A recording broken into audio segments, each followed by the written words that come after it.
Bismillah. Assalamualaikum warahmatullahi wabarakatuh. Alhamdulillahi wa kafa. Wassalatu wassalamu ala rasulillahil mustafa wa ala alihi wa sahbihi wa man wafa. Amma ba'd. Faya ibadallah, usi nafsi wa iyyakum bitaqwallahi faqad fazal muttaqun. Fala tamutunna illa wa antum muslimun. Faqala ta'ala: ya ayyuhalladzina amanu taqullaha haqqa tuqatih wa la tamutunna illa wa antum muslimun. Wa qala ya ayyuhan nasu ittaqu rabbakumul ladzi khalaqakum min nafsin wahidah wa khalaqa minha zawjaha wa batha minhuma rijalan katsiran wa nisaa'a wattaqullaha alladzi tasaaluna bihi wal arham innallaha kana 'alaikum raqiba. Bapak Ibu, saudara-saudariku dan pemirsa Akhir TV dimanapun Anda berada, alhamdulillah, di antara sekian aktivitas kehidupan yang Allah berikan kesempatan pada kita menjalaninya, hari ini adalah kesempatan sisa hidup kita yang kita mohonkan pada Allah Subhanahu wa Ta'ala. Semoga Allah berkenan memberikan bimbingan kehidupan di hari ini, sehingga hari ini bisa lebih baik dibandingkan dengan hari-hari sebelumnya. Syukur pada Allah, di antara sekian hamba yang tengah berada di kesibukan di hari ini, ada yang tengah berada di jalan. Saya dari Palembang tadi, subuh pesawat sudah padat. Kemudian di jalan pergerakan cukup luar biasa. Tapi di antara sekian hamba Allah yang beraktivitas, baru sekitaran kita saja, ternyata Bapak Ibu yang mendapatkan bimbingan dari Allah, ringan langkahnya, dilembutkan hatinya untuk mau datang ke rumah Allah ini, belajar sebagian dari tuntunan syariatnya. Kalau bukan Allah yang langkahkan dan ringankan ibu bapak datang ke sini, mustahil bisa hadir di sini. Padahal suasana hari ini Ahad bisa kita gunakan untuk mengerjakan yang santai dalam kehidupan. Ada yang sedang tamasya, ada yang sedang berlibur. Bahkan dari Jumat kemarin nyaris ada kemacetan yang luar biasa antara jarak Karawang sampai Kebonjeruk. Dari sekian itu semua, ternyata Masya Allah, kalau bukan sayangnya Allah kepada Bapak Ibu sekalian, mustahil ada keringanan langkah menuju kemari. Karena itu saya memberikan pesan yang kuat. Kalau Allah sudah turunkan rasa sayangnya kepada kita, jangan pernah ditinggalkan, karena tidak mudah lagi untuk bisa meraihnya. Saya bermohon kepada Allah, semoga siapapun yang berada di masjid ini dan sekitarannya mendapatkan karunia yang dijanjikan oleh Nabi Muhammad SAW dalam hadis riwayat Muslim nomor hadis 2010. Saya bacakan hadisnya. Qala Rasulullah SAW, satu kali Rasulullah SAW pernah bersabda, bima ma'na majtama'a qaumun fi baitin min buyutillahi, tidak akan pernah berkumpul, berdesakan hamba-hamba Allah di satu tempat di rumah-rumah Allah, yatluna kitab Allah, dengan tujuan ingin belajar sebagian dari tuntunan kitab Allah, wa yatadarasunahu fima bainahum, kemudian mereka diskusikan, pelajari dengan sesahabatnya, illa ghasyiyatuhumur rahmah, kecuali saat mereka mulai belajar sampai berpisah itu, rahmat Allah akan diliputkan di sekitaran mereka. Wa nazalat alaihimus sakinah, dan ketentraman akan ditanamkan dalam jiwanya. Yang ketiga, wa haffathumul malaikah, dan malaikat ikut berkerumun dengan mereka. Yang keempat, wa dzakarahumullahu fi man 'indah, dan disanjung-sanjung mereka oleh Allah di sekitaran makhluk yang ada di sekitaran Allah sampai selesai mereka belajar. Maka Masya Allah, dari sekian hamba Allah yang beraktivitas, Bapak Ibu yang terpilih kemudian untuk mendapatkan anugerah hadis ini. Semoga pelajaran kita hari ini menghadirkan rahmat Allah Subhanahu wa Ta'ala. Kedua, menghadirkan ketenangan dalam jiwa kita, sehingga para ulama hadis menyampaikan ini esensi belajar atau mengikuti pengajian dan ta'lim. Kalau isi pengajian tidak memberikan ketenangan dalam jiwa, maka ada yang salah dalam apa yang kita terima itu. Karena semua esensi dalam ibadah itu muaranya ketenangan dalam jiwa. Semua aktivitas ibadah dalam Quran umumnya disebut dengan kata zikir. Zikir. Salat itu zikir. Quran surah ke-20 ayat ke-14. Innani anallahu la ilaha illa ana fa'budni wa aqimis salata li dzikri. Saya Allah, tidak ada Tuhan yang layak disembah kecuali saya. Bagaimana menyembahnya? Sembah saya, tunaikan salat. Untuk apa salat? Li dzikri, untuk zikir kepada saya. Baca Al-Quran itu zikir. Zikir. Dan Quran disebut zikir oleh Al-Quran. Quran surah ke-15 Al-Hijr ayat ke-9 paling kanan di pertengahan. Inna nahnu nazzalna dzikra wa inna lahu lahafizun. Kami telah turunkan Al-Quran sebagai zikir. Quran disebut sebagai zikir. Penghafal Quran dia sedang berzikir. Bahkan menghafal Quran 4 kali disebutkan di satu surah yang sama. Quran surah ke-54 ayat 17, ayat 22, ayat 32, ayat ke-40. Walaqad yassarnal Qur'ana lidzikri fahal min muddakir. Sungguh kami telah mudahkan Al-Quran untuk diingat, dihafalkan. Menghafal Quran disebut sebagai zikir. Jadi ketika antum sedang menghafal Quran, anda sedang berzikir. Doa itu zikir. Quran surah ke-7 Al-A'raf ayat 205. Wadhkur rabbaka fi nafsika tadarruan wa khifatan wa dunal jahri minal qaul. Silahkan berdoa, berzikir kata Quran dalam jiwamu dengan kalimat-kalimat yang lembut, dengan kata-kata yang menyentuh. Mohonlah kepada Allah dengan penuh ketawadhuan. Zikir, doa, istighfar, kalimat thayyibah pasca salat disebut dengan zikir. Astaghfirullah, astaghfirullah, astaghfirullah. Hadis Muslim nomor hadis 591.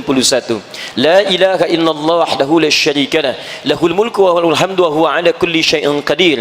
Hadis Muslim nomor hadis 593. Subhanallah, subhanallah, subhanallah. Alhamdulillah, alhamdulillah, alhamdulillah. Allahu akbar, Allahu akbar, Allahu akbar. Hadis Muslim nomor hadis 597. Itu zikir. Zikir disebut oleh Quran dengan zikir. Quran surah keempat An-Nisa ayat 103 paling kanan di pertengahan. Fa idza qadaytumus salata fadhkurullaha qiyaman wa qu'udan wa ala junubikum. Kalau anda selesai menunaikan salat, bergegaslah untuk zikir kepada Allah. Anda boleh sedang sibuk, tapi bukan berarti kesibukan anda menepikan zikir. Daripada jalan sambil ngobrol kata Al-Quran, apa tidak susah mengucapkan kalimat astaghfirullah sambil berjalan? Subhanallah sambil berjalan. Sedang senggang, duduk. Sulit, sambil berbaring. Tidak ada sedikit pun peluang untuk mengelak darinya. Zikir. Dan ta'lim, belajar, mengajar seperti saat ini, itu bagian dari puncak zikir. Karena itu Nabi menyebutkan bahwa di hadis Muslim tadi nomor hadis 2010 disebut amalan kita dengan zikir. Dan zikir yang baik itu adalah zikir yang memberikan ketenangan kepada jiwa. Quran surah ke-13 ayat ke-28. Ala bi dzikrillahi tatma'innul qulub. Yakinkan dirimu, jika zikirmu benar kepada Allah, maka dampaknya ke hati pasti tenang. Ini rumus, Bu. Kalau ibu sedang gelisah, jangan mengeluh. Mengeluh tidak menyelesaikan persoalan, Pak. Zikir. Ambil air wudhu, buka mushaf, baca Al-Quran. Karena kata Quran, baca Quran itu menghadirkan ketenangan. Walaupun solusi belum datang, tapi ketenangan diberikan. Nikmat. Antum gelisah, ambil wudhu, salat. Apalagi ke masjid, Masya Allah. Masjid itu disebut tempat paling menenangkan di muka bumi. Quran surah kedua Al-Baqarah ayat 125 paling kanan di pertengahan. Wa idz ja'alna al-baita mathabatan lin-nasi wa amna. Dan ketika kami jadikan bait Ka'bah, masjid sekitarannya, tempat pusat bagi ibadah manusia dan tempat yang paling menenteramkan di bumi. Jadi kalau bapak ibu datang ke Ka'bah, segelisah apapun, sebesar apapun persoalannya, itu di depan Ka'bah bisa tenang kita. Tiba-tiba menangis, tenang. Masjid begitu. Antum gelisah, ambil air wudhu, datang ke masjid, salat 2 rakaat. Jangankan salat, masuk masjid aja auranya sudah beda. Masya Allah, begitu masuk salat, duduk, tenang, bawa kipas angin, plak, tidur aja. Saking tenangnya. Alhamdulillah. Mudah-mudahan materi kita hari ini ada manfaat yang insya Allah Allah mudahkan untuk kita semua. Hasilnya menghadirkan ketenangan dalam jiwa dan bisa kita amalkan dalam kehidupan. Baik, kita mulai materi kita, dan seperti tema yang disampaikan pada hari ini adalah tentang berwudu tanpa boros menggunakan air. Mohon izin supaya membiasakan dulu, saya terbiasa untuk menguraikan dulu referensi-referensi dari Al-Quran dan hadis terkait materi yang coba kita akan uraikan. Kalau wudu, seperti apa wudu dalam Al-Quran dan Sunnah? Kemudian disebutkan jangan boros, seperti apa ukuran jangan boros dalam Al-Quran dan Sunnah? Bila ada itu didapati, itu lebih baik dijadikan sebagai rujukan dibandingkan kita mengungkapkan pendapat pribadi. Baik, kita mulai bahasan kita. Saya harus ukur dulu, ya, sampai kapan keterangan ini disampaikan dan apakah ada dialog atau tidak. Saya mohon izin bertanya dulu. Kita sampai jam berapa, Pak? 8.30. Berarti kita cuma punya waktu 30 menit, ya. Sampai jam berapa? 9, 10. Silahkan, ya. Baik, silahkan. Sampai jam 11 gak ada masalah. Saya jam 9 pulang, ya. Jam 11. Untuk penyampaian materi ini sampai 8.30. Baik, materi 8.30, selebihnya diskusi. Baik, tanya jawab sampai jam 11.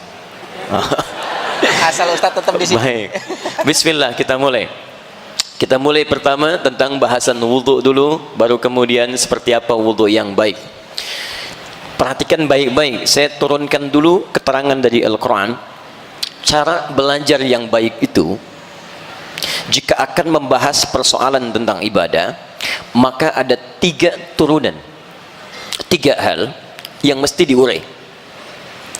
3 hal ini itu diisyaratkan dalam Al-Quran, surah kedua Al-Baqarah ayat 129, posisi paling kiri sebelah atas. Kemudian dijawab di Al-Quran surah kedua Al-Baqarah ayat 151, posisi paling kanan sebelah bawah. Yang Al-Baqarah ayat 129 itu bahkan dimulai 30 generasi sebelum Nabi SAW dilahirkan. 30 generasi, setiap generasi bisa ribuan tahun. Jadi sebelum Nabi Muhammad SAW dilahirkan, Nabi Ibrahim dan Nabi Ismail sudah berdoa kepada Allah supaya nanti ada Rasul yang diutus. Rasul ini lahir di sekitaran Ka'bah. Perhatikan doanya. Jadi Nabi Ibrahim, Nabi Ismail sudah meninggikan bangunan Ka'bah, tugas selesai, berdoa kemudian di samping Ka'bah. Di antara doanya, Quran surah kedua Al-Baqarah ayat 129. Rabbana wab'ath fihim rasulan minhum. Ya Allah, mohon utus nanti seorang rasul yang lahir di sekitaran penduduk dekat Ka'bah ini. Dan tidak ada seorang rasul yang lahir di sekitaran Ka'bah kecuali Nabi Muhammad SAW. Nabi Ismail alaihissalam lahir di Palestina, Kanaan. Kemudian baru diantarkan ke Mekah, diabadikan di Quran surah ke-14 Ibrahim ayat 37. Tapi yang lahir di sekitaran Ka'bah cuma Nabi Muhammad SAW. Saya ilustrasikan lokasinya. Bismillah. Bisa agak panjang sedikit? Saya boleh menulis? Boleh, ya? Bismillah. Ibu kelihatan insyaallah? Belum, ya? Belum, Bu. Belum saya tulis. Bagaimana bisa kelihatan?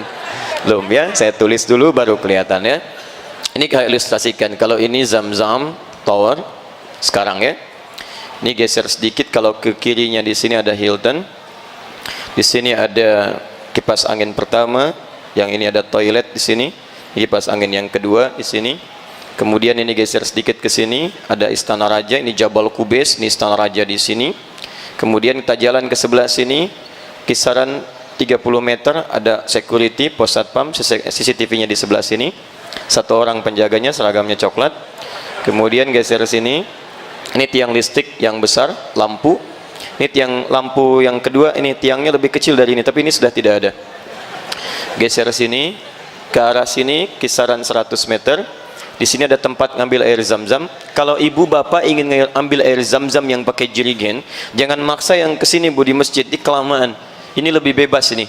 Ya, kita pakai selang, pakai macam-macam, lebih cepat di sini. Kemudian di sebelah sini, nah ini lokasi dilahirkan Nabi SAW. Disamarkan sekarang menjadi museum, Al-Maktabah Qadimah, supaya tidak dikultuskan. Karena tidak sedikit datang orang ke sini salah kiblat, Bu. Ibu bisa bayangkan. Kita di sini di Pondok Indah sudah benar kiblatnya. Ada orang ke Mekah sudah tahu kiblatnya Ka'bah di sini, salatnya bisa menghadap ke sini. Karena itu oleh pemerintahan setempat kemudian ini disamarkan jadi perpustakaan atau museum. Kemudian dikasih peringatan di sini, pojok sebelah kanan. Di sini ada gambar, ada orang sholat, ada yang ruku, ada yang ngelap-ngelap, kemudian dicoret tanda silang. Kemudian ada bacaan di atasnya, ya, dilarang untuk beribadah menghadap ke sini. Ini tidak benar. Dituliskan pakai bahasa Arab, bahasa Inggris, bahasa India, Urdu, plus bahasa Indonesia. Jadi orang Indonesia pun ada yang pernah salah, ya. Makanya ditulis pakai bahasa Indonesia. Buktinya nggak ada bahasa Jepang karena tidak ada orang Jepang salah ke sini. Baik, ini geser, ini di sini ada bukit, matahari terbit dari sini, sinarnya ke sini. Ya, jadi matahari terbitnya di atas rumah Nabi lewat sini, bulan juga terbitnya di atas rumah Nabi, adanya di atas rumah Nabi malamnya. Di siang malam itu bercahaya. Saya bisa sampaikan ini karena saya sendiri datang ke situ dari mulai terbit matahari saya perhatikan sampai dengan malamnya. Ke sini kemudian ada terminal Mahbas Al-Jin, ya, kemudian ke sini ada bukit lagi panjang. Nah, ini pusat niaganya Sayyidah Khadijah. Saking kayanya satu bukit segini. Menikah dengan Nabi. Di sini kemudian ada pintu Marwah. Di sini ada toilet sekarang. Di sini ada posisi rumah Nabi setelah berumah tangga. Geser sedikit, tarik lurus ke sini. Ini cahaya matahari ke sini. Di sini ada tangga ke bawah. Ada tangga di sini, ini yang pakai eskalator. Di sini ada penjaga polisi. Ada bangku satu warna merah. Turun. Ini Babus Salam. Di sini pintu Babul Ali. Di sini rumahnya Abbas bin Abdul Muttalib. Lahirnya di sini Ka'bah. Jadi kalau Bapak Ibu masuk dari sini, ya, kalau ingin tawaf sunnahnya masuk dari sini. Turun. Ini Babus Salam. Ini Anda tinggal lurus, di sini Bukit Safa, langsung ketemu dengan Hajar Aswad. Ini tidak perlu belok-belok lagi. Kalau Anda dari sini masuknya, maka nanti akan bergeser, muter dulu ke sini dulu, balik lagi ke sini, baru turun, baru ke sini lagi. Ya, jadi kalau bisa masuk lewat sini lebih baik karena langsung bertemu dengan Al-Hajar Al-Aswad. Ya, ini saya sebutkan Hilton tadi. Di sini kediaman sahabat Abu Bakar radhiyallahu taala anhu. Ini toilet pertama, ini toilet, ini kipas angin satu, ini kipas angin dua. Yang di sini parlemen Quraisy dulu. Ya, yang di sini mereka merencanakan pembunuhan terhadap Nabi. Di sini ada Abu Jahal, Abu Lahab dan abu-abu yang lainnya yang tidak baik. Jadi yang lahir di sekitaran Ka'bah hanya Nabi Muhammad sallallahu alaihi wasallam. Dan uniknya, ini yang paling menarik. Sejak masa Nabi Ibrahim dan Nabi Ismail alaihi wassalam, keduanya sudah berdoa di samping Ka'bah supaya Rasul yang diutus ini membawa 4 misi. Di antara 4 misi ini, 3-nya itu manhaj dakwah. Cara Nabi menyampaikan pengajarannya supaya bisa diterima dan dipraktikkan oleh umatnya, plus berdampak dalam kehidupannya. Jadi bukan sekedar diterima, tapi ada dampak dalam kehidupan. Awas, hati-hati. Kalau Bapak Ibu kemudian belajar sesuatu hanya menerima pengetahuan saja, tapi tidak ada dampak dalam aplikasi, ya, keilmuan yang didapatkan, itu ada yang salah dalam cara belajarnya. Nanti kita lihat, ya, kita lihat.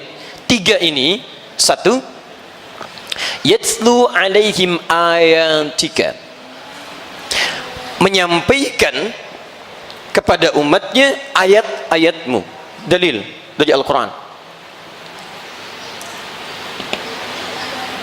Jadi Nabi dilarang oleh Allah menyampaikan pesan-pesan ibadah kecuali merujuk kepada dalil. Maka dari itu dalam kaidah usul fiqih sederhana, jika kita ingin mengerjakan ibadah, ukurannya dalil, rujuk ke sini. Ada dalil, kerjakan. Tidak ada dalil, tidak usah repot. Jadi Allah menginginkan kita mudah dalam ibadah, bukan ingin mempersulit. Jadi ukurannya sederhana, ada, kerjakan, tidak ada, kita tinggalkan. Sebaliknya urusan dunia itu boleh semua kecuali yang dilarang. Jadi kalau Bapak Ibu cari urusan dunia, jangan tanya dalil, itu repot. Pulang dari sini mau beli jus alpukat, begitu pesan, bang jusnya 1, dalilnya mana, ayo.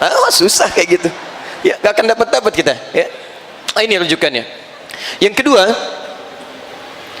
wa yu'allimuhumul kitab, mengajarkan isi dalil Quran ini disebut kemudian dengan hadis, dipraktekkan disebut dengan sunnah.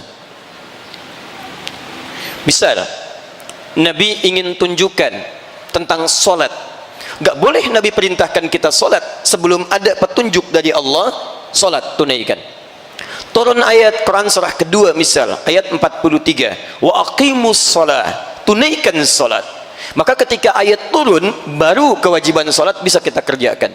Jelas? Tapi persoalannya ayatnya ada, tapi caranya kan harus tahu kita. Maka dari itu diperintahkan pada yang kedua, tidak cukup dengan dalil turun, ajarkan bagaimana cara solat yang benar. Wudu belum kita tunaikan, ada dalilnya baru kita kerjakan. Bagaimana cara wudunya? Itu yang diturunkan pengajarannya lewat keterangan Nabi sallallahu alaihi wasallam. Jadi dalam pelajaran-pelajaran ibadah, satu, kita mesti merujuk ke dalil dulu. Kedua, kita mesti tahu bagaimana cara mengerjakannya. Dua aspek. Satu, dua. Tiga, ini yang jarang dibahas. Wal hikmah. Esensinya. Hikmahnya. Hikmah. Esensi. Kenapa kita diminta sholat? Contoh ya, sebagai evaluasi sebentar, sebagai evaluasi. Al-Quran memberikan ukuran esensi solat. Di Quran surah ke-29 ayat 45. Inna salata tanha 'anil fahsya'i wal munkar. Sungguh solat itu bila benar dikerjakan akan menjadikan pelakunya baik, terbebas dari perbuatan keji dan mungkar. Jadi sumber keburukan itu hanya dua. Kalau bukan fahsya, maaf, keburukan yang bersumber dari syahwat. Kata-kata kotor itu fahsya, jorok itu fahsya, pornografi, porno aksi, LGBT itu fahsya. Jadi mustahil ada orang sholat kemudian bisa berkata kotor. Kalau orang tidak sholat, dia kata-katanya kotor karena memang tidak sholat. Tapi kalau antum sholat, kata-kata antum kotor, ada yang salah dalam sholatnya. Walaupun bacaan sholat Anda terlihat benar, gerakan sholat Anda terlihat sempurna, tapi ada yang salah dalam pelaksanaan sholatnya. Mungkin Anda, maaf, kurang memahami dari apa yang dikatakan dan dibacakan dalam sholatnya. Mungkar, maaf, perbuatan yang diingkari oleh hati kita, sumbernya nafsu perut dan akal. Dusta itu mungkar, berselisih itu mungkar, mencela itu mungkar, korupsi itu mungkar, segala perbuatan kotor itu mungkar, bersumber dari nafsu perut dan akal. Jadi mustahil ada orang sholat bisa mencuri, mustahil. Ada orang sholat bisa berdusta, mustahil. Ada orang sholat bisa gosip, mustahil, Bu. Ya. Saya tidak, Ustaz, alhamdulillah tidak seperti ibu yang itu tuh. Sama aja, mustahil. Gak bisa, Pak. Mustahil ada orang ke masjid sholat pulang tertukar sandal, mustahil. Mustahil. Itu hikmahnya. Nah, kalau persoalan sholat kita tidak menghasilkan esensi ini, maka ada yang salah di sini dan di sini. Bukan sumbernya, tapi ada sindiran di Quran, salah satunya halus tapi tajam. Halus tapi tajam.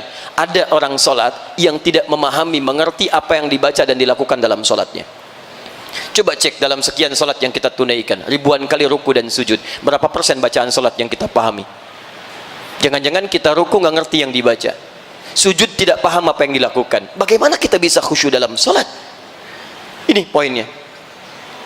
Nah, jadi tiga turunan ini akan kita turunkan. Umumnya orang kalau belajar ibadah itu mencukupkan pada bacaan, dalil. Yang kedua adalah cara, sunnah. Tapi umumnya jarang membahas aspek yang ketiga. Esensinya apa? Ini poinnya. Ya, Bapak Ibu berdiri begini, ya, bersiap mau sholat, tangan diangkat sini. Caranya benar. Lisan mengucapkan Allahu Akbar. Dalilnya hafal. Ya, Abu Dawud nomor hadis 857. Fayaqulu Allahu Akbar. Pertanyaannya, kenapa tangan Anda seperti ini? Kenapa yang diucapkan Allahu Akbar? Bukan Allahul Azim, Allahur Rahman. Itu semua ada hikmahnya. Dan diajarkan pada Nabi sallallahu alaihi wasallam. Nah, ini yang akan coba kita turunkan pada pagi ini terkait dengan persoalan wudhu. Apa dalil tentang wudhu? Bagaimana cara berwudhu? Dan apa esensi wudhu? Jangan-jangan tiap hari kita wudhu, tapi dampak dari wudhu tidak nampak dalam kehidupan kita. Sepakat sampai sini? Kan tinggal sepakat saja, Bu, ya. Saya yang datang, saya terangkan, saya tulis, saya hapus sendiri. Biasa, ya. Bismillah. Saking pentingnya tiga hal ini, itu diingatkan langsung oleh dua orang Nabi, Ibrahim dan Ismail alaihissalam, sebelum kelahiran Nabi Muhammad SAW. Itu jarak ke Nabi Muhammad ke Nabi Ibrahim sekitar 30 generasi. Setiap generasi bisa ribuan tahun. Nabi Musa ke Nabi Muhammad sekitar 2000 tahun. Muhammad bin Abdullah bin Abdul Muttalib bin Hashim bin Abdul Manaf bin Qusay bin Murrah bin Kilab bin Ka'ab bin Ghalib bin Fihr bin Manik bin Nadar bin Kinana bin Khuzaimah bin Mudrika bin Ilyas alaihissalam bin Nizar bin Mudar bin Ma'ad bin Adnan bin Addi bin Adri bin Muqawwam bin Nahur bin Tarikh bin Ya'rub bin Yasjub bin Nabit bin Ismail alaihissalam bin Ibrahim alaihissalam. 30 generasi. Kalau ini tidak penting, tidak akan dimohonkan oleh dua orang Nabi dan Rasul sekaligus. Ini menunjukkan tiga aspek ini sangat penting. Ini poin pentingnya. Maka doa ini dikabulkan oleh Allah Subhanahu wa taala setelah 30 generasi. Dengan turunnya Quran surah kedua Al-Baqarah ayat 151, paling kanan sebelah bawah. Kama arsalna fikum, dijawab, rasulan minkum, sebagaimana kami telah utus di antara kalian, sekitaran Makkah, rasul dari kalangan kalian, yatslu alaikum ayatina, satu, wa yu'allimukumul kitab wa yuzakkikum wa yu'allimukumul kitaba wal hikmah wa yu'allimukum ma lam takunu ta'lamun. Berdoa 30 generasi sebelumnya dikabulkan, bahkan saat dikabulkan Nabi Ibrahim dan Nabi Ismail tidak menyaksikan kehadiran nabinya. Ini pesan kata para pakar tafsir, bahwa dari sekian doa yang kita mohonkan itu akan selalu ada manfaat bagi diri kita, sekalipun saat dikabulkan belum tentu kita hadir di dalamnya. Dikala bapak ibu memohon kepada Allah, misal, ya Allah jadikan di antara keluarga saya ada yang hafal Al-Quran. Mungkin yang hafal Quran bukan saat bapak ibu hidup. Setelah anda meninggal, di antara cucunya ada yang hafal. Hafal itu bukan karena dia hebat, mungkin karena doa anda. Jadi jangan putus dalam berdoa. Ketika anda berdoa tentang apapun, akan ada kebaikan di dalamnya. Selain pahala, ada pengabulan yang luar biasa. Jadi jangan cepat kecewa kalau kita berdoa seketika belum terkabul. Mungkin ada hikmah yang besar di dalamnya. Nabi Ibrahim, Ismail, dua nabi disayang oleh Allah. Satu gelarnya Khalilullah, paling dekat dengan Allah. Abul Anbiya, bapak para nabi. Surganya jelas, keturunannya nabi rasul seluruhnya hampir umumnya dekat dengan Allah, dijaga dari maksiat, tingkat surga paling tinggi. Berdoa kepada Allah 30 generasi baru dikabulkan dan tidak mengeluh. Anda nabi bukan, rasul bukan, surga belum jelas, amalan berantakan, hisab masih menegangkan, tidak ada dari kita keturunan nabi. Mohon maaf. Ya, coba lihat, baru berdoa 30 menit saja sudah mengeluh. Saya sudah di rumahmu ya Allah, saya sudah bermohon, saya sudah tahiyatul masjid, masya Allah, kenapa belum dikabulkan juga? Kurang banyak dan kurang sabar. Yuk kita turunkan. Pertama, dalil. Bismillah. Wudu yang tidak boros. Dalilnya kita turunkan. Satu, kita ambil dari Al-Quran dulu. Pertama, Quran surah kelima Al-Maidah ayat yang ke-6, posisi paling kiri sebelah atas. Kemudian kaitan ini nanti ditafsir di Al-Baqarah, Quran surah kedua ayat 222, paling kanan di pertengahan, di ujung ayatnya. Tiga, kita ambil turunan ini, kemudian ke boros dulu, Quran surah ke-7 ayat 31. Kemudian kita turunkan lagi pada aspek ampunannya, Quran surah ketiga ayat ke-31. Puncak paling tingginya kita ambil di Quran surah ke-39 Az-Zumar ayat 53. Ini sekarang ke caranya, sunnah Nabi. Kita ambil hadisnya. Pertama, hadis riwayat Ibnu Umar dalam Sahih Muslim. Nomor hadis kita ambil dulu yang 224. Kemudian hadis riwayat Muslim terkait dengan hukum di 225. Caranya kita ambil hadis riwayat Al-Bukhari yang cara spesifik dulu. Nomor hadis 744. Detil yang ini kita temukan juga di hadis riwayat Muslim dulu. Kita ambil nomor hadis 246. Ini pun ditemukan di Al-Bukhari, hadis riwayat Al-Bukhari. Nomor hadis 136. Ini riwayat Utsman bin Affan radhiyallahu taala anhu. Yang ini 744 ditemukan juga di hadis riwayat Muslim. Nomor hadis 397 riwayat Abu Hurairah radhiyallahu taala anhu. Kisahnya ada di kitab Subulus Salam karangan Imam As-San'ani yang berbahasa Arab di jilid kedua halaman 31. Paragraf kedua posisi paling kanan sebelah atas di kitabnya. Kemudian kita turunkan yang ini lagi, hadis riwayat Muslim, esensinya terakhir, hikmahnya. Berhadis 244. Ini ada turunan dari catatan Syekh Muhammad Nasiruddin Al-Albani di kitab Silsilah Al-Hadis As-Sahihah.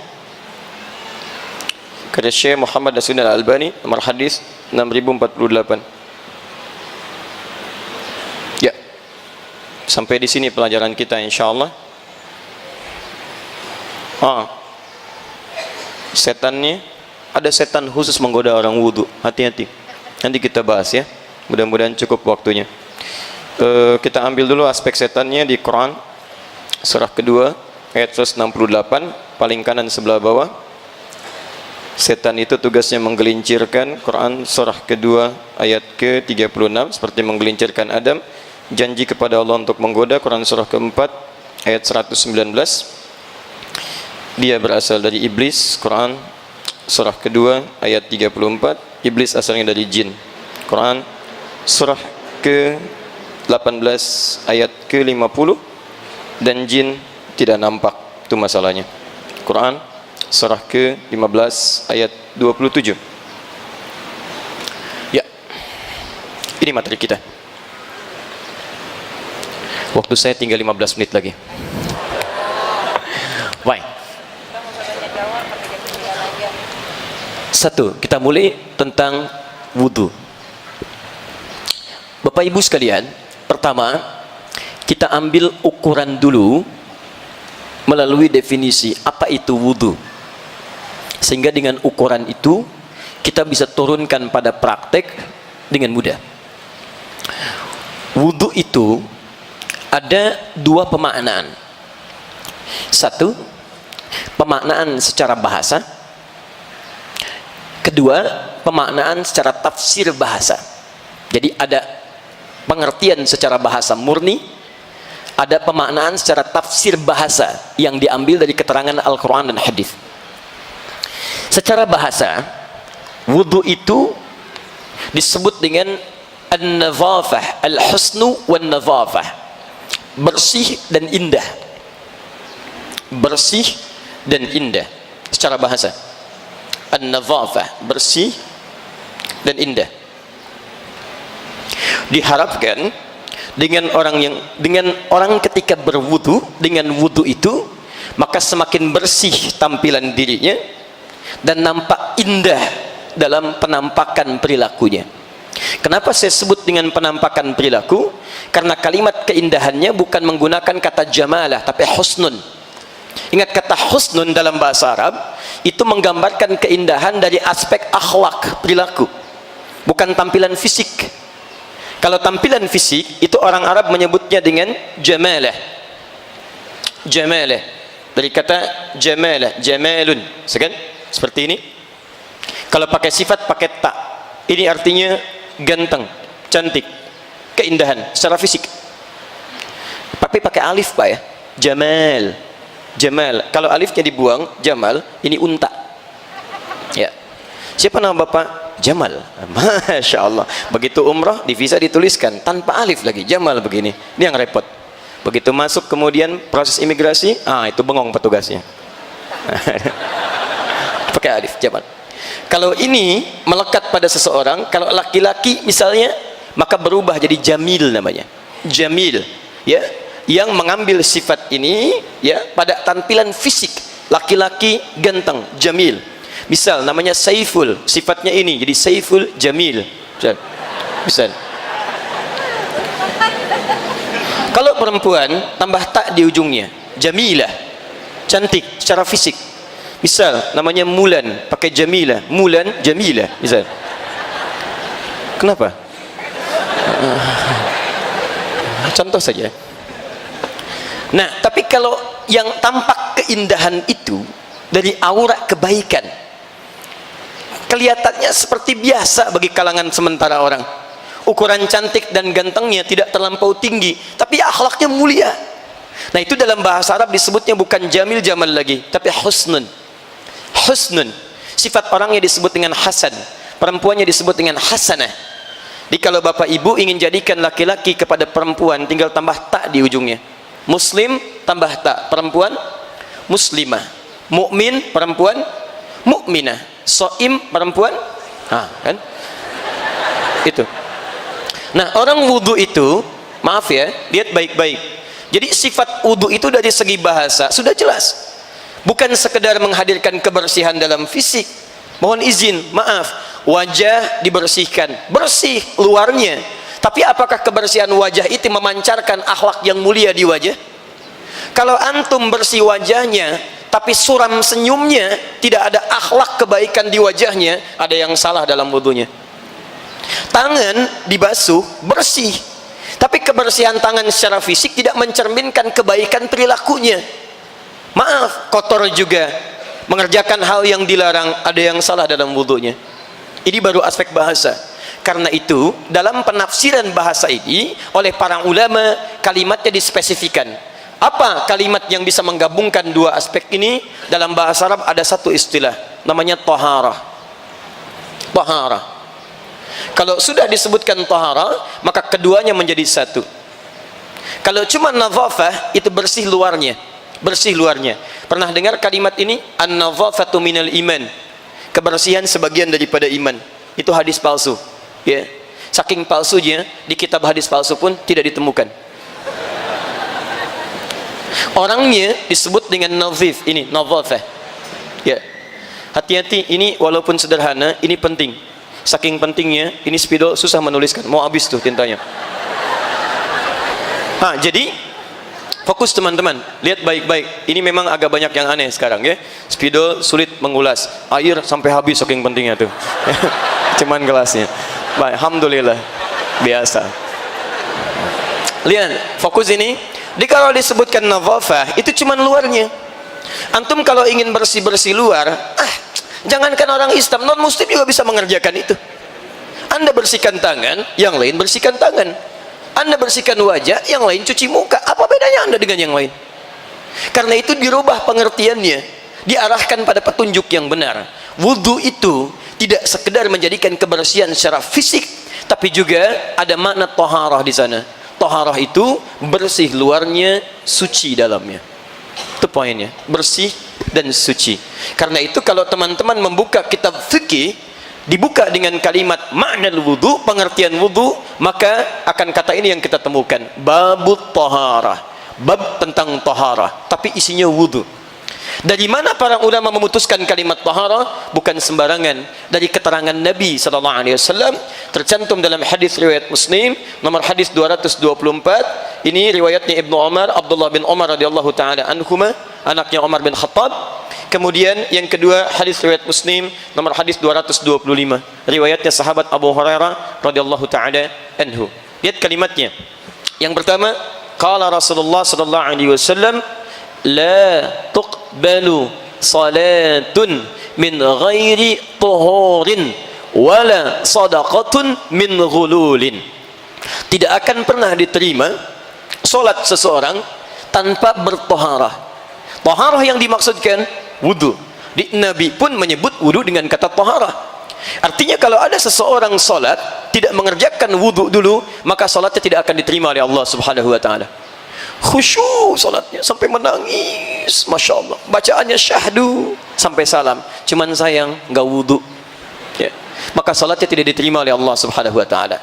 Tapi anda mesti hati-hati, hati-hati. Nanti saya tunjukkan dalam praktek. Nabi menyebut dengan kata tuhurun, bukan nadhafatun. Artinya wudhu ini tidak biasa. Jadi kalau anda cuman basah-basah, tapi saat sholat perasaan anda kotor, tidak bersih dengan basuhan wudhunya, sholatnya pun akan bermasalah.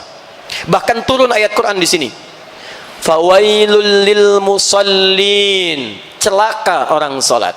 Anda bisa bayangkan, orang sholat masih celaka, apalagi yang tidak sholat. Sholat masih celaka, apalagi yang tidak sholat. Tapi siapa yang celaka dari orang sholat itu? Bukan semua orang sholat. Alladzina hum an sholatihim sahun, yang lalai dalam sholatnya. Apa bentuk lalainya? Alladzina hum yura'un, yang saat sholatnya ingin dilihat. Siapa yang lihat? Orang lain, bukan Allah. Emang dia aja yang bisa ke masjid, saya juga bisa, nanti saya tunjukkan kepada dia. Jadi motivasi ke masjidnya bukan ingin sholat, ingin orang lain tahu bahwa saya pun bisa ke masjid. Nah ketika dia berangkat ke masjid padahal dia wudhu, dia bersihkan, tapi sayang hanya membersihkan aspek luarnya, dalamnya kotor. Karena itu ketika dia sholat membawa sifat ria, itu yang bermasalah. Mohon izin Bu ya, ibu hati-hati dengan sifat ria, sangat bahaya Pak. Ria itu selain menghadirkan dosa, sekaligus menghanyutkan amal seketika, habis seketika. Infak ria, habis. Haji umrah ria, habis. Dalilnya Quran surah kedua ayat 264, paling kiri sebelah bawah. Ya ayyuhalladzina amanu la tubtilu shadaqatikum bil manni wal adza kalladzi yunfiqu malahu ria'an nas. Hei orang-orang beriman, jangan kamu gugurkan, batalkan amalan-amalan kebaikan yang telah engkau tenun dengan lelah. Satu disebut batal amalnya, gugur. Kalladzi yunfiqu malahu ria'an nas, seperti orang infak yang ria. Awas, perbuatan disebut dengan mengganggu dan merusak. Manna wal adza, itu merusak. Satu, gugur amal. Kedua, merusak sekaligus keadaan amal. Awas, hati-hati. Contohnya apa? Ria. Famathaluhu kamathali safwanin alaihi turabun fa asabahu wabilun fatarakahu salda. Yang seperti itu habis seperti dihanyutkan air bah seketika. Batal, hanyut, habis, rusak.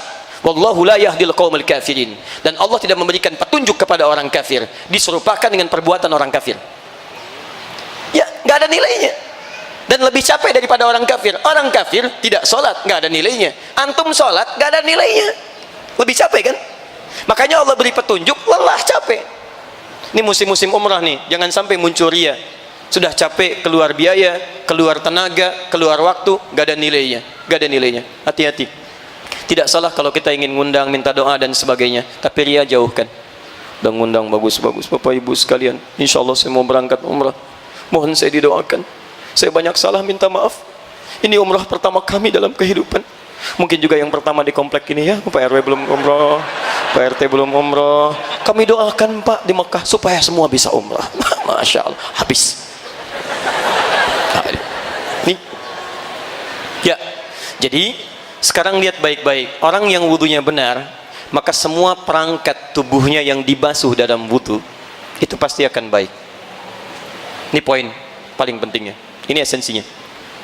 Nah sekarang coba cek, berapa kali kita dalam sehari berwudu, dan berapa banyak aspek wudu itu bisa hadir dalam perilaku kita. Nanti saya turunkan saat membahas caranya. Ternyata kata Nabi, bersamaan dengan orang berwudu itu, kalau wudunya benar, maka gugur dosa-dosa yang ada dalam anggota tubuhnya. Bersamaan dengan mengalir tetesan air wudunya, jatuh kotoran dan noda-noda dosanya. Nanti kita simpulkan di akhir, sampai para ulama menyebut kata wudu ini seakar dengan kata dau, yaitu cahaya. Kalau wudunya benar, bercahaya orang ini di akhirat, bercahaya kebaikan saat di dunia. Nah maksud saya, tidak cukup dengan amin, kita belajar dulu. Maksud saya, kita nanti akan lihat apakah wudu kita menghasilkan ini selama ini. Kalau belum, mari kita turunkan pembelajarannya. Satu, ayo kita lihat caranya sekarang. Quran surah kelima ayat ke-6, paling kiri sebelah atas.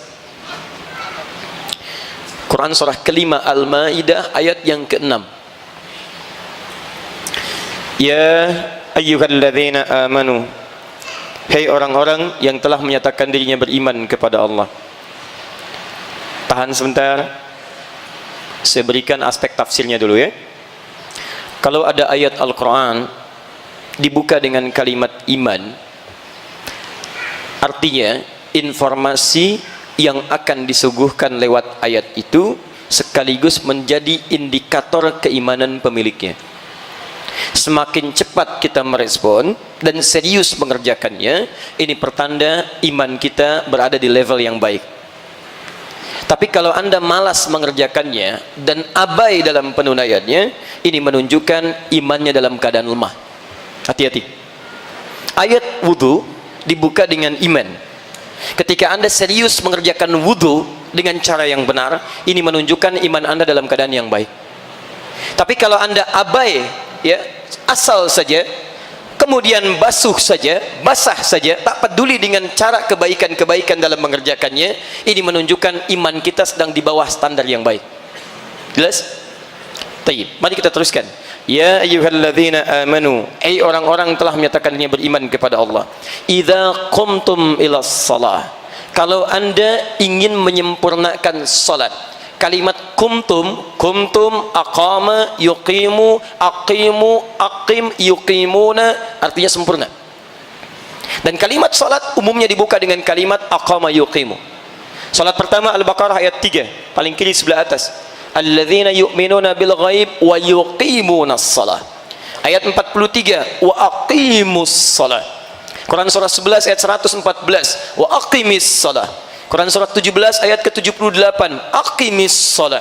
Quran surah ke-29 ayat 45, wa aqimis shalah innas salata tanha 'anil fahsya'i wal munkar. Aqim aqama yuqimu yuqimun. Makanya sebelum kita salat diadakanlah kemudian iqamah. Iqamah itu bukan tanda dimulai salat, salah satu maknanya. Kalau tanda awal salat itu azan. Iqamah itu isyarat kepada kita agar bersiap-siap menyempurnakan salat kita. Ini bukan sekedar ada ayo siap-siap salat, bukan sekedar itu. Makna lebih dalamnya, hei sekarang salat akan dimulai. Ayo siap-siap, sempurnakan. Jangan sampai salat kita gagal di hadapan Allah Subhanahu wa taala. Makanya disebutkan iqamah. Orang kita menyingkat dengan qomat. Ya, qomat tuh kalau orang Arab gak kenal, Bu, ya, Pak. Itu singkatan orang kita, orang Indonesia. Orang kita tuh luar biasa. Singkatannya kadang-kadang lebih dalam daripada orang Arab. Di Arab ada singkatan, ada. Bahkan kalimat-kalimat dalam istilah ada singkatan. La haula wala quwwata illa billah, hauqala. Allahu akbar, takbir. Alhamdulillah, tahmid. Bahkan ayat Al-Quran itu ada istilah singkatannya. Alhamdulillahi rabbil alamin, hamdalah. Bismillahirrahmanirrahim, basmalah. Ada. Saya sudah 8:30 ya. Mari kita tutup dulu sesi ini dengan sama-sama mengucapkan hamdalah. Hamdalah. Bukan. Alhamdulillahi rabbil alamin. Ada singkatan. Cuma kadang orang-orang kita kalau menyingkat itu lebih dalam. Ujungnya bisa disingkat. Ya, ujungnya, ambil ujung, sebutkan. Saya olahraga di Timur Tengah, bisa main bola aja ikut-ikutan gitu, sekedar ikut. Itu kalau orang Arab minta dioper, sebut namanya lengkap. Abdurrahman bawa bola. Abdurrahman wallahi ta'ala wazza. Oper sini oper. Saya bawa bola. Wallahi adi oper. Wazza ana ta'al. Orang kita tidak. Abdurrahman man wazza oper. Adi di. Qomat iqamat. Masih beruntung bukan mat. Qomat. Nah, iqamat itu asalnya bukan sekedar kalimat tapi siap-siap menunaikan salat. Nah, ayat wudu dibuka dengan kesempurnaan salat. Idza qumtum ilas shalah, kalau ingin salat Anda sempurna. Kata para pakar tafsir, ayat ini terkesan memberikan isyarat bahwa wudu atau kesempurnaan wudu terkorelasikan dengan kesempurnaan salat. Artinya orang yang tidak sempurna wudunya, maka bisa dipastikan salatnya pun tidak akan sempurna. Jelas ya? Baik. Dari mana Ustaz tahu keterangannya? Tafsir dari Nabi sallallahu alaihi wasallam di hadis riwayat Al-Bukhari nomor hadis 744, di hadis Muslim nomor hadis 397, keterangan di kitab Subulus Salam jilid yang kedua halaman 31. Hadisnya dikisahkan oleh sahabat Abu Hurairah radhiyallahu taala anhu. Kisahnya dialami oleh seorang bernama Khalad bin Rafi' Az-Zuraiqi. Demikian kisahnya. Qala, sahabat menyampaikan, bima makna jaa rajulun ila nabi sallallahu alaihi wasallam. Datang seorang lelaki kepada Nabi sallallahu alaihi wasallam, namanya Khalad bin Rafi' Az-Zuraiqi. Fadakhala ila al-Masjid an-Nabawi, dia masuk ke Masjid Nabi. Fasalla bi jambin Nabi sallallahu alaihi wasallam. Maka dia salat di samping Nabi sallallahu alaihi wasallam. Ilustrasinya demikian. Wan nabiyyu fi nahiyatin ukhra min al-masjid. Dan Nabi di sisi lain di masjid. Jadi ini orangnya salat, ini Nabi posisi di sini. Falamma sallama yaminan wa shamala, tatkala selesai salatnya, dia salam ke kanan dan ke kiri. Thumma atan nabiyya sallallahu alaihi wasallam. Dia mendatangi Nabi sallallahu alaihi wasallam. Faqala assalamu alayka ya Rasulullah. Dia berkata assalamu alayka ya Rasulullah. Faqala lahu Rasulullah sallallahu alaihi wasallam. Maka menjawab kepadanya Rasulullah sallallahu alaihi wasallam, wa alaikassalam wa rahmatullah. Wa alaikassalam wa rahmatullah. Irji' salli fa innaka lam tusalli. Silahkan anda salat lagi karena anda belum salat. Padahal sudah salam. Fa'ada salatahu 3 maratin. Maka dia mengulang salatnya sampai 3 kali. Faqala lahu an-nabiy sallallahu alaihi wasallam mithla ma kana. Namun Nabi tetap mengulang kalimat serupa. Anda salat lagi karena anda belum salat. Anda bisa bayangkan, sudah 3 kali salat. Orang ini sahabat, salat dekat Nabi di masjid Nabi. Kata Nabi setelah salam, anda belum salat. Faqala, maka dia berkata, ya Rasulullah, ma uhsinu ghairah. Ya Rasulullah, saya nggak bisa lebih baik lagi daripada yang tadi. Alimni, tolong ajarkan saya. Nah, ketika Nabi mendengar kalimat itu, maka beliau kemudian bersabda, faqala idza qumta ila shalah. Kalau salat kamu ingin sempurna. Lihat ibu bapak sekalian, kalau tidak penting masalah ini, mustahil Nabi meminta mengulang. Kalau salat kamu ingin sempurna, asbighul wudu. Mulai dengan menyempurnakan wudu dulu. Begini caranya, diajarkan dari awal sampai akhirnya. Thumma istaqbilul qiblah, baru menghadap ke arah kiblat. Begini caranya. Fakabbir, kemudian bertakbir. Begini caranya sampai dengan salamnya. Nah, kata para ahli hadis, kalau hadis ini langsung memulai kepada salatnya, misal kata Nabi, idza qumta ila shalah istaqbilul qiblah. Kalau ingin sempurna salatnya, langsung menghadap kiblat. Kalau kalimat hadisnya menunjuk pada salatnya langsung, ini menunjukkan wudunya sudah sempurna. Tapi ketika kalimat arahan Nabi dimulai dengan sempurnakan wudu, begini caranya, kata para ahli hadis, orang ini sudah punya masalah sejak wudunya. Kalau wudunya tidak punya masalah, mustahil Nabi menyinggung wudunya. Dan kata para ahli fiqih, ini menunjukkan wudu akan berdampak pada benar tidak salatnya. Bapak ibu pulang ke rumah, lihat anaknya bagaimana saat berwudu. Kalau wudunya sudah keliru, pasti salatnya akan berantakan. Saya mohon sebesar-besarnya, kalau anda bisa mengajarkan yang benar, jangan ajarkan yang salah, Pak. Kasihan. Maka dia akan tumbuh dengan cara yang keliru. Nah, sekarang bagaimana cara wudu yang benar? Ini yang coba kita turunkan dari ayat Al-Quran plus keterangan nabinya. Saya agak sedikit percepat. Saya mohon izin dulu. Boleh saya lengkapi dulu? Alhamdulillah. Fokus teman-teman sekalian. 1. Aturan pertama, ada 4 pokok. Ini kita masih di sini. Ada 4 pokok yang diprioritaskan untuk dibasuh dalam wudu.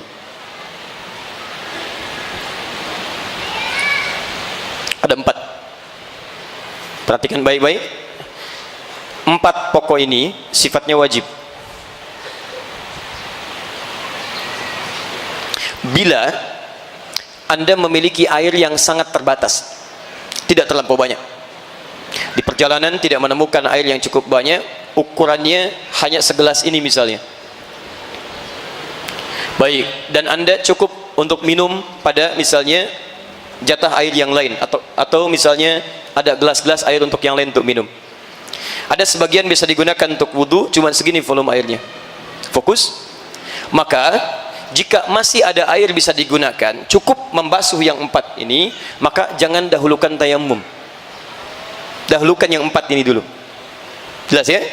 Maka dahulukan yang 4 ini dulu sebelum kita memilih untuk tayamum. Tayamum itu babnya belakangan. Sepanjang airnya masih bisa digunakan, cukup untuk yang 4, maka ini dahulukan. Apa yang 4 itu? 1. Faghsilu wujuhakum. Wajah. Satu-satu. Saya langsung praktekkan. Perhatikan sini. Yang disebut wajah itu adalah tampak depan dari kepala, mulai dari kening ini turun ke bawah ini, termasuk mata, sela-sela ini, fokus sampai ke dagu sini bawah.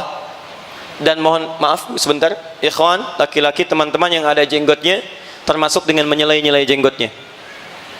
Maaf sedikit aja, sedikit saya tekankan. Hukum jenggot itu sunnahnya memelihara, bukan menumbuhkan. Jadi kalau teman-teman ada jenggot, rawat dengan baik, yang rapi, merapikannya. Tapi kalau belum ada jenggot atau tidak punya jenggot, tidak usah maksa. Ya gak usah beli timun, beli arang, gosok-gosok, tidak. Ini sedang apa mas? Sunnah. Bukan. Sunnah itu merawat, ya, merapikan. Baik. Dan area bawah di sini, masuk di bawah telinga di sini. Ya, bagian dari dagu yang paling bawah. Nah, sekarang perhatikan baik-baik. Saya mau simpan mic ini supaya mudah mempraktekkan dengan kedua telapak tangan. Fokus baik-baik. Bahasa Al-Qur'annya pertama, untuk membasuh wajah menggunakan kata ghassala. Perhatikan baik-baik. Faghsilu pakai ghassala. Ini untuk wajah menggunakan ghassala. Ghassala itu mengambil airnya dan dibasuhkan ke tempat yang akan dibasuh. Ditumpahkan ke tempat yang akan dibasuh. Contoh, kita mohon izin misalnya, saya ilustrasikan mengambil air langsung dari keran misalnya. Saya minta bantuan. Bisa izin Pak, sebelah sini saja. Ini misalnya kerannya. Ya, begini. Fokus baik-baik. Ini misalnya kerannya. Kemudian kita akan berwudu. Lihat baik-baik. Ambil airnya. Saya belum bicara boros ya. Saya bicara ambil wudu dulu. Ambil airnya. Kemudian ghassala, tumpahkan di tempat yang akan dibasuh. Kemudian kita tumpahkan di wajah. Kemudian saya turunkan, lihat baik-baik. Saya tumpahkan ini, sini. Nah, perhatikan sekarang. Ini ada jemari, satu yang telunjuk. Ini diusahakan kita fungsikan dengan baik dengan membersihkan ujung-ujung mata di sini. Jelas ya? Sehingga kotoran bisa dibersihkan dengan baik. Yang kedua yang jempol, ini kita gunakan untuk membasuh yang bagian belakang di sini. Ya, diambil airnya, tumpahkan di wajah seperti ini. Kemudian basuh yang belakangnya. Yang ada jenggot kita kemudian selai-selai. Paham ya? Baik. Berapa kali? Nah, lihat baik-baik. 3 itu adalah batas maksimal. Bila sekiranya basuhan pertama dan kedua itu dirasa belum sepenuhnya menjangkau bagian tubuh yang harus dibasuh. Kalau pertama 1 kali saja misal kita rasakan sudah sampai keseluruhan terbasuh, maka itu bisa dianggap cukup. Jelas ya? Jika dirasakan belum cukup, tambah yang kedua. Atau jika kita ingin lebihkan kebaikannya sampai yang ketiga, itu tidak ada masalah. Dan Nabi pernah berwudu dengan 2 kali. Tidak ada masalah di situ. Jelas? Tapi jangan sampai 4 dan seterusnya. Karena hadisnya mengatakan, "Faman zada faqad 'asa Abul Qasim." Siapa yang sengaja menambahkan, melebihkan sehingga muncul aspek boros di situ pada air, dia telah melawan Nabi sallallahu alaihi wasallam, bermaksiat kepada Nabi. Paham sampai sini? Baik. Sekarang ini baru bagian yang pertama. Ketika masuk bagian yang kedua, kerannya kita perbaiki dulu jika turun. Baik. Seperti ini. Baik. Yang kedua, setelah wajah, wa aydiyakum ilal marafiq. Tangan sampai siku. Bapak boleh duduk sebentar supaya tidak capek. Sekarang perhatikan sini. Mana tangan? Dia. Lihat baik-baik Bu ya, Pak ya. Di dalam fikih itu beda kalimatnya dengan pengucapan kalimat biasa. Kalau kalimat biasa disebutkan tangan itu disebut dengan yadun, yad. Dari sini ujung finger, jari-jari sampai ke sini. Ujung sini. Dekat ke bahu, ini tangan, yad bahasa Arabnya, yad. Tapi kalau anda nanti membaca dalam fikih, Masya Allah, diksi Al-Quran dan hadis itu spesifik ketika memerintahkan kita untuk mengerjakan sesuatu dengan tangan. Nah, akan disebutkan bagian fungsi-fungsi dan batasnya. Contoh, ini yadun sampai sini. Tapi kalau sampai sini, ini mirfaq namanya, siku. Jamaknya marofik. Kalau sampai sini, ini sa'id namanya. Wangan. Kalau sampai sini pergelangan, ini rusghun namanya. Kalau yang ini saja, ini kaffun namanya. Kalau yang ini saja, ini asabi' namanya. Kenapa saya terangkan kalimat-kalimat ini? Karena nanti kalau dalam fungsi fikih ibadah, itu akan spesifik disebutkan batas-batasnya. Misal, Anda sholat bertakbir. An-Nasa'i nomor hadis 886. Fawada'a yadahul yumna 'alal yusra. Yadnya kaf. Maka letakkan telapak tangannya yang kanan di punggung yang kirinya. Letakkan di dada. Jadi begitu mengangkat, Allahu Akbar. Batasnya di sini. Boleh kata Nabi, rusghun, pergelangan ketemu pergelangan. Jadi di sini boleh, di sini juga. Pergelangan kanan bertemu pergelangan kiri di sini. Tapi mohon maaf ya, kalimatnya kayak pakai fa. Fa itu cepat. Allahu Akbar. Bukan diukur. Allah. Amin. Boleh sa'id ke sini. Boleh sampai sini. Tapi dilarang mirfaq sampai sini. Ini dilarang oleh Nabi. Jangan bertakbir seperti orang sombong. Jangan bersedekap seperti orang sombong kata Nabi. Ini cuma kiasan. Dilarang kita sampai ke sini, sampai sini saja. Ya, kan kalau sedang ada proyek. Ini ya. Ini nggak boleh dibawa dalam sholat, ya. Baik, jadi cuma sampai sini saja. Jelas ya? Baik. Fokus. Wudu batasnya hanya sampai sini. Marafiq. Ya, marafiq hanya sampai sini. Sekalipun dilebihkan, tidak boleh berlebihan sampai sini misalnya. Ya. Melebihkan sedikit dari sini untuk memastikan jangkauan semua sampai siku kena. Bukan ingin sekedar lebih lewat, bukan. Ya, jadi batasnya sampai siku. Dan lihat bahasa Qur'annya menggunakan ila. Ila itu harful ghoyah, memulai sesuatu sampai tujuannya, bukan dari tujuan ke asal, tapi dari asal ke tujuan. Kata Quran, basuh tangan sampai siku, asal tujuan, bukan tujuan ke asal. Jadi ketika kerannya kemudian mulai akan kita basuh, ya, lihat dengan airnya, ambil air, ini asalnya tangan sampai siku, airnya ambil, tumpahkan dari tangan sampai siku, bukan siku ke tangan begini. Jadi bukan kerannya dibuka, sikunya dibeginikan. Ya, kalau aspek fikih yang benarnya itu diambil dari sini sampai ke sini. Ada yang berpendapat begini boleh, tapi saya kurang sepakat karena nanti dari sudut hikmah itu keluar dari tatanan hikmahnya. Dia yang paling baik ambil dari ujung sini, tumpahkan ke sini, kemudian alirkan lagi ke bawah. Paham? Kanan selesai, kemudian kiri. 3. Ini yang dahsyat. Masuk yang ketiga, berubah dari kata ghasala menggunakan masah. 2 sampai siku. 3 wamsahu, ini masah, usap sikum, kepala. Fokus, lihat baik-baik. Yang ketiga, ru'us, jama' dari kata ra'sun, artinya kepala. Jadi bukan rambut. Ingat, kepala bukan rambut. Di sini keadilan Allah. Kalau yang disebutkan rambutnya, maka akan kesulitan bagi orang yang belum punya rambut. Masalah. Dan yang kedua, orang yang wudunya cuma mengusap rambutnya, maka wudunya dipandang tidak sah. Hati-hati teman-teman, ya, yang muda-muda ini banyak terlihat sudah rapi, bagus, pakai minyak juga rambutnya itu kan. Begitu wudu takut tumpah lagi atau acak-acakan lagi, cuman takut di sini gitu kan. Nah, itu wudunya tidak sah. Dampaknya sholatnya pun tidak akan dihitung. Nggak bernilai sholatnya. Maka yang dibasuh, diusap kepalanya. Ketika mengusap menggunakan masaha. Masaha itu bukan basuh tapi usap. Bedanya dengan yang pertama, kalau ghasala, ambil airnya, tumpahkan langsung. Ambil, tumpahkan langsung. Masaha tidak. Ambil airnya, kemudian kita tumpahkan dulu, baru kemudian kita usapkan pada apa yang akan diusap dari anggota wudu. Paham? Hebatnya, ini kalau bukan firman Allah, mustahil kalimatnya begini. Mustahil. Ketika mengusap, tiba-tiba ditambah dengan ba wamsahu bi ru'usikum. Ba wamsahu bi ru'usikum. Lihat ya. Allah bisa berfirman begini, wamsahu ru'usakum, bisa. Tapi kenapa menggunakan ba?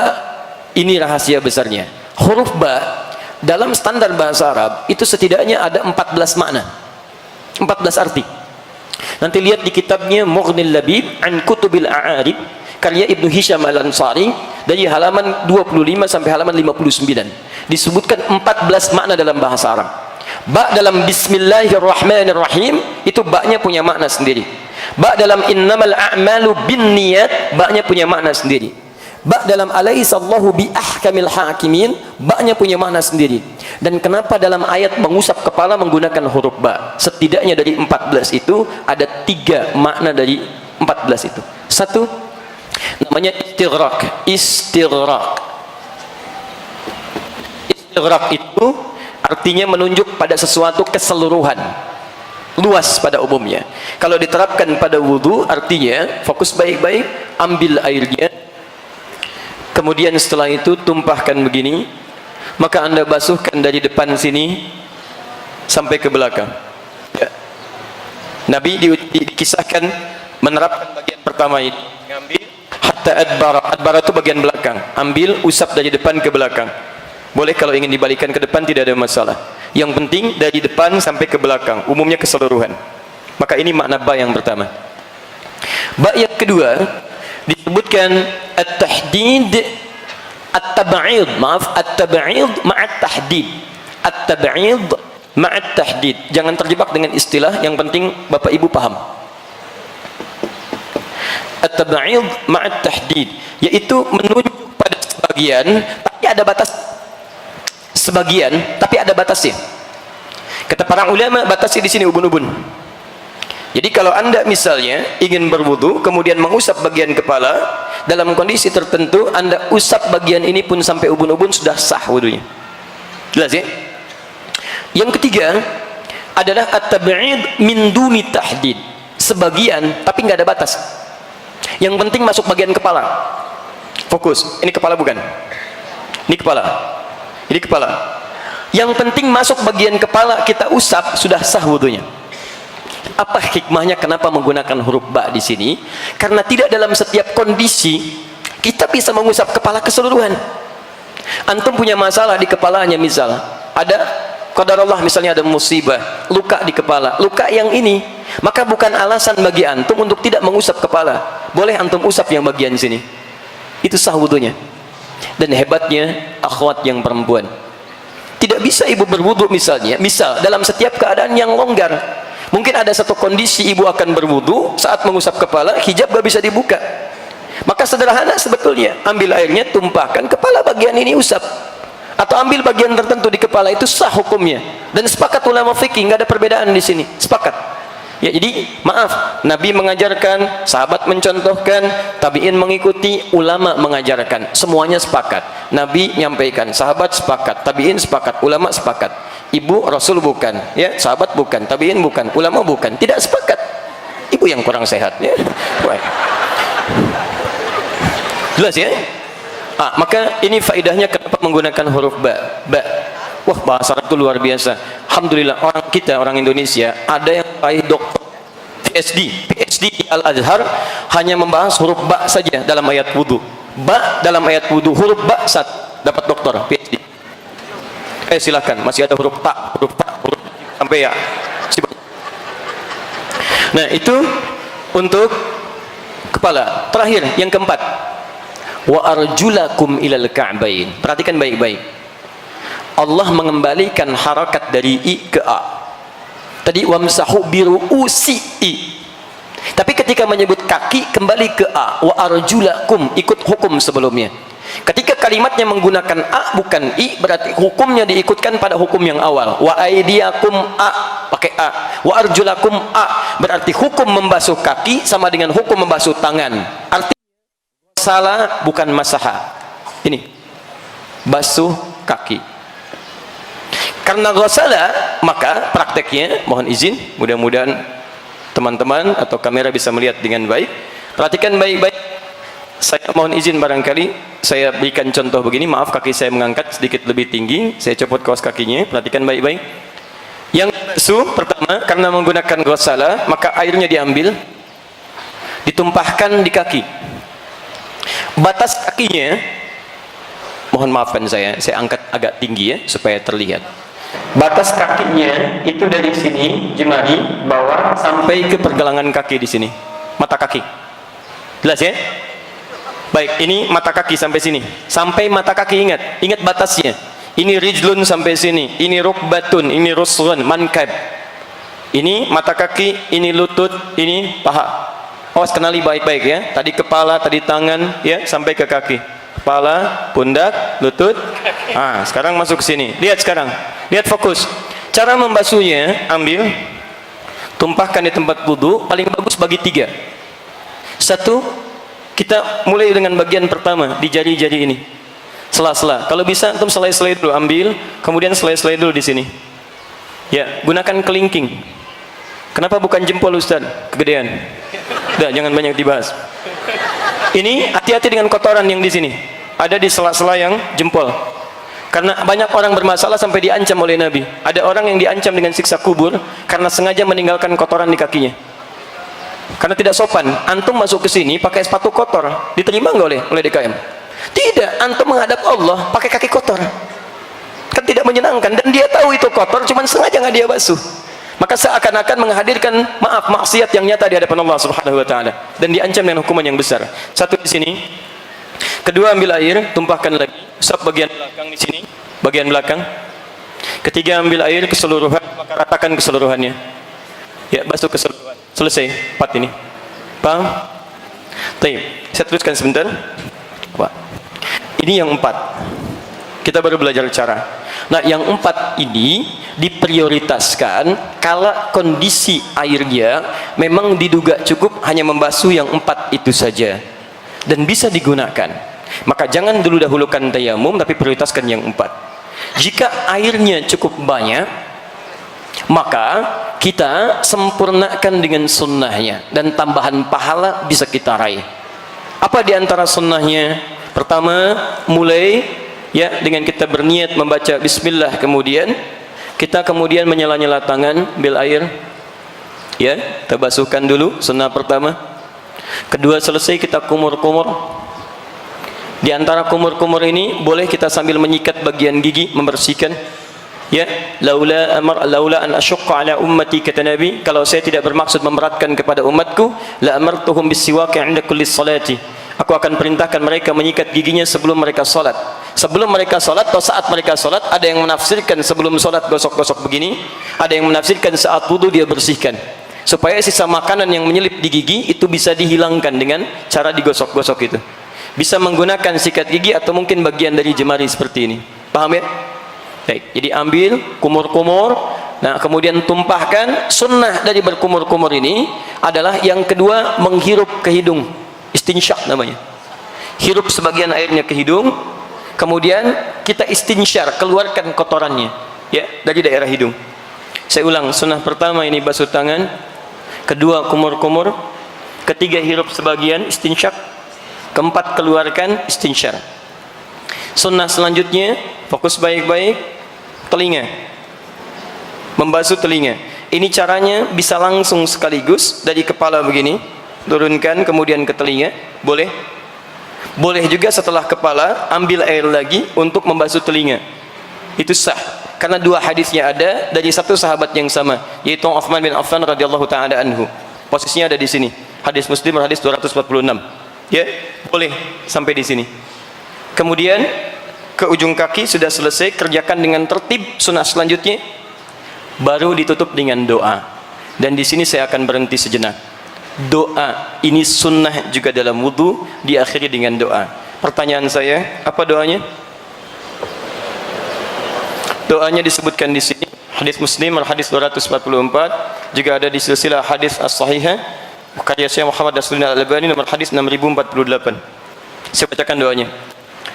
Asyhadu an la ilaha illallah wa asyhadu anna Muhammadan Rasulullah. Teruskan, belum selesai. Allahumma ij'alni minat tawwabin waj'alni minal, tahan sebentar. Perhatikan pertanyaan saya. Kita sering membaca doa ini, paham nggak dengan artinya? Sekarang perhatikan esensinya. Saya bacakan artinya. Allahumma ij'alni, ya Allah, mohon ya Allah, jadikan aku minat tawwabin, termasuk orang tobat. Anda kan baru wudu, kenapa doanya doa tobat? Kan yang kita kerjakan wudu. Kenapa saat baca doa, doanya selesai tobat? Ini yang saya maksudkan dengan taharah.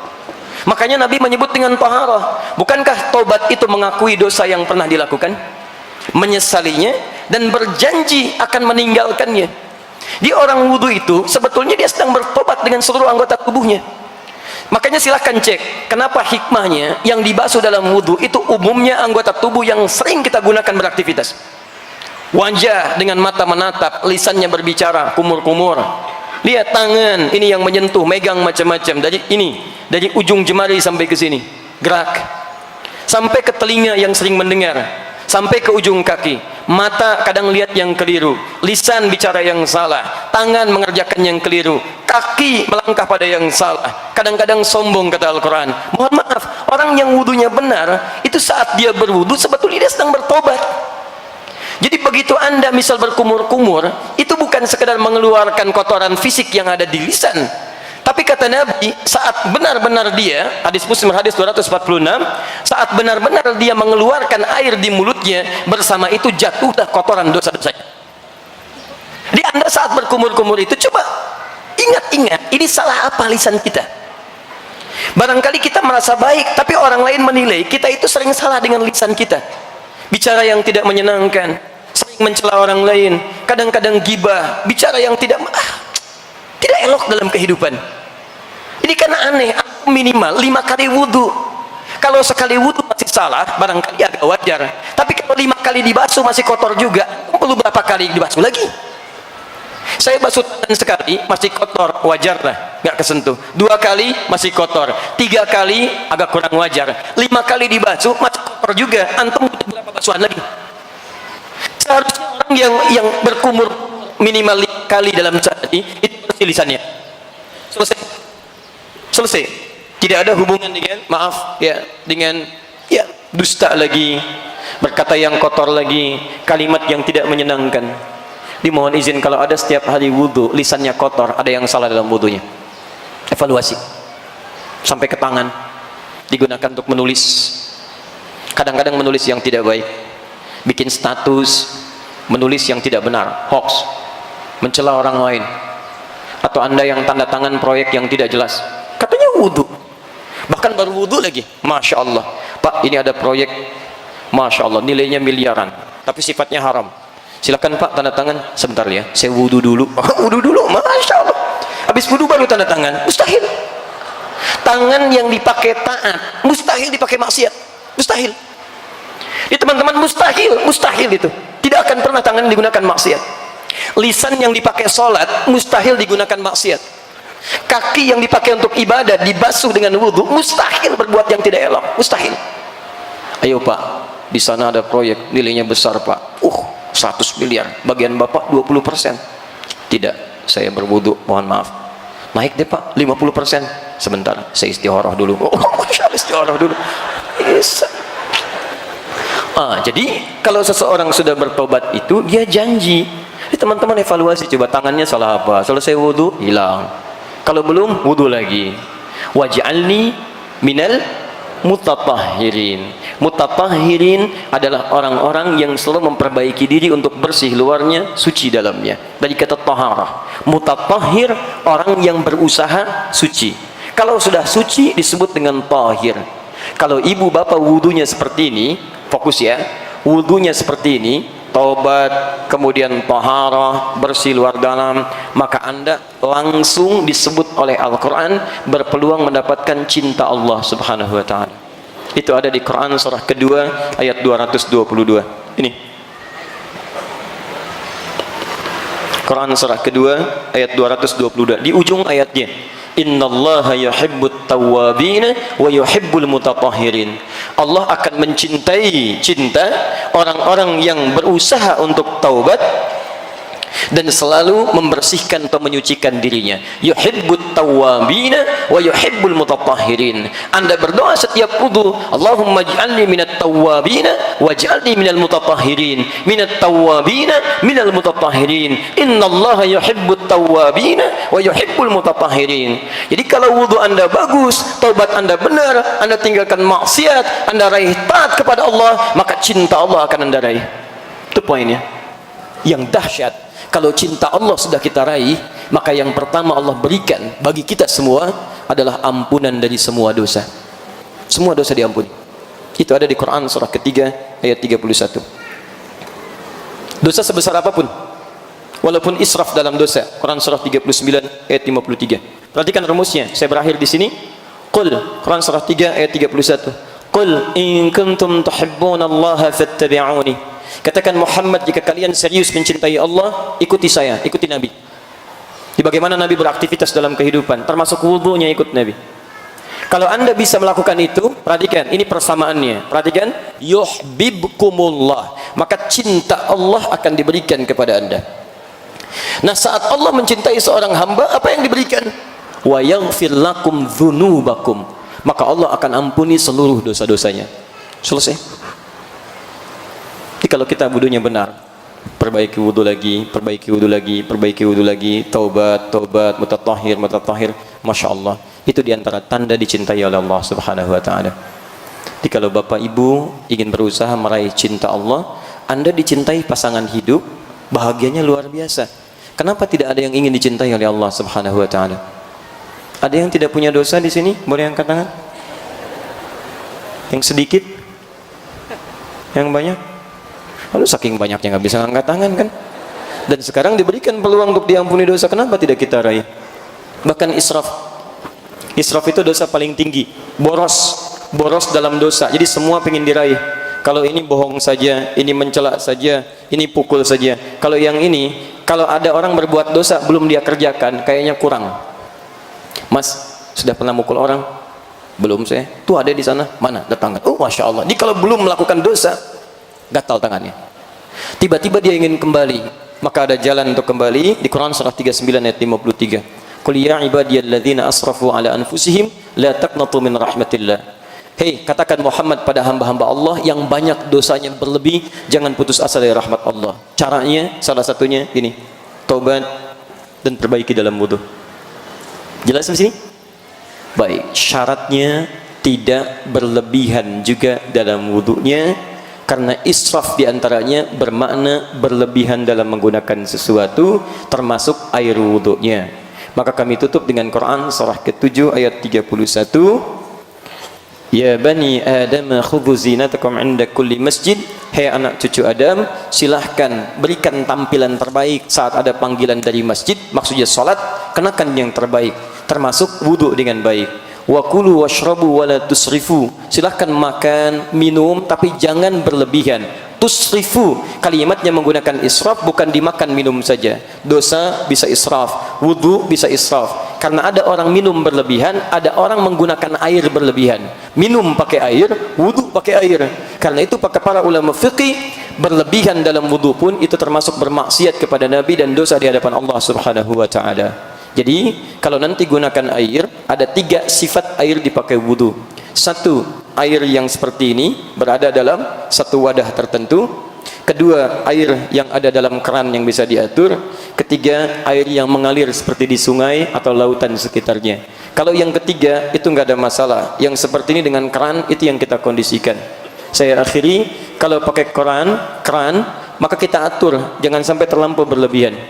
Ya, saya biasanya seperti ini. Biasanya kalau ada keran, nah ini biasanya kalau tidak dikecilkan, maka kita ambil dulu. Kemudian setelah kita ambil ya air secukupnya, lalu setelah itu kita coba matikan kerannya. Jadi kita ambil begini, kita matikan, kemudian kita basuh. Untuk tangan kita ambil dari sini, ini kita matikan. Ya, nah, itu bisa menghemat air dan cukup luar biasa. Ini kalau seperti ini, ya saya ambil contoh yang ini karena lebih mudah konsekuensinya. Jadi seperti ini, ambil airnya begini, tutup, ya. Kemudian baru kita basuhkan ke wajah. Ambil lagi airnya, baru kemudian ke tangan sampai siku. Kenapa tadi tidak siku dari tangan, tapi tangan sampai siku yang ini dulu? Karena ini yang sering banyak kita gunakan dalam keseharian. Ini yang banyak dosanya dibandingkan yang ini. Makanya saat Anda basuh dari sini, bayangkan dosa apa yang pernah dikerjakan oleh jemari-jemari kita. Ya, paham ya? Sampai ke sini, sampai kita turunkan lagi. Itulah barangkali inti materi yang kita bahas dalam kesempatan ini. Sudah dulu ya. Saya mau ke Turki ya, jadi mohon izin. Jadi kita pamit dulu. Ini nanti insya Allah ya, kita nanti ini bawa. Nanti staf kami di Akhir TV akan bawa ini. Ini akan dikumpulkan, dirapikan dalam bentuk tulisan. Dalam sesi Al-Quran Sunnah Solution, nanti insya Allah terhubung dari Turki, kita akan jawab pertanyaan-pertanyaan ini. Ibu sekalian, bapak sekalian, ini yang bisa saya sampaikan. Kalau benar itu dari Allah, kalau salah mohon maaf, itu kesalahan saya pribadi. Tolong saya dimaafkan, saya bertobat di hadapan Allah Subhanahu wa ta'ala. Pesan saya, jika Anda belum mampu berlomba dengan orang soleh meningkatkan kebaikan, maka segeralah berlomba dengan para pendosa untuk bertobat dan beristighfar kepada Allah Subhanahu wa taala. Berwudulah dengan baik sehingga bisa mendapatkan dau. Dau adalah cahaya, dan saya tutup dengan hadis Nabi sallallahu alaihi wasallam bima makna satud'a ummati yaumal qiyamati ghurral muhajjalin. Umatku akan dipanggil pada hari kiamat dengan cahaya meliputi dirinya, min atharil wudu, dari bekas wudunya. Dan kata para ulama, akan nampak cahaya itu di dunia pada aura-aura kebaikan dalam dirinya.